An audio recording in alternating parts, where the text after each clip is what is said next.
question, what is Christianity? And I get lots of different responses. So I'm going to ask you that question to hear your definition of what is Christianity. It's a religion in which you believe in God and His Son Jesus Christ, and you go to church usually every Sunday, and I don't know. Christianity is my perspective is that what it's done for me, and the way I look at it, is it's just imposed a bunch of rules and a structure and a hierarchy, just as it would be a government or IBM or any other place. It's fueled by money and power and ego, and I don't think that's healthy. I see a lot of greed. I see a lot of hate.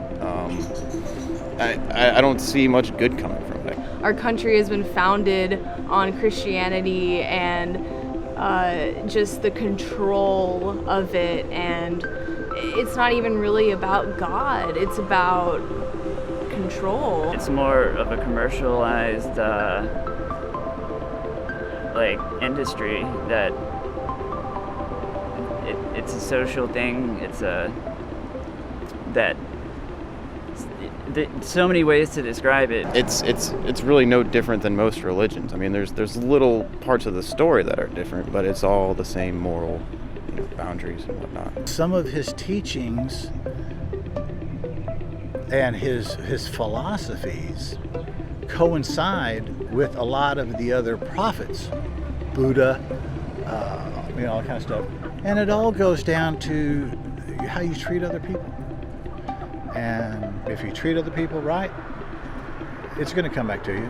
Basically, be a good person your whole life, do good to others. The golden rule, just common sense. You don't have to be religious to know that. Do good to others, like you want to be treated, yourself.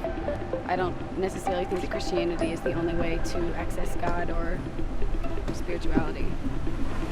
What would be some other ways? Buddhism, Islam.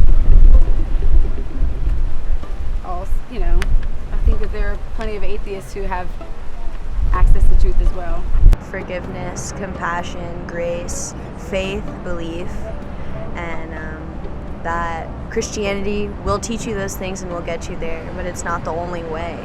Belief and faith are the ultimate power. Whether you're believing in yourself or you're believing in God or you're believing in another person, belief and faith is really what every single religion teaches you.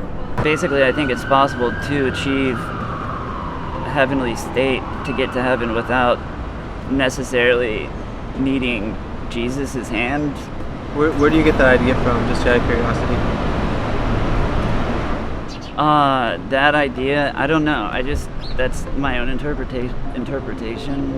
You can get there by being a normal person who doesn't have any belief, who doesn't identify with any specific God. If you enjoyed this video, consider subscribing. The purpose of this whole channel is to equip believers for this challenging cultural moment, so that we can reflect a more authentic, more in-depth, more winsome portrait of who God is and what Christianity actually teaches. So if that's the kind of thing that you're into, then follow along.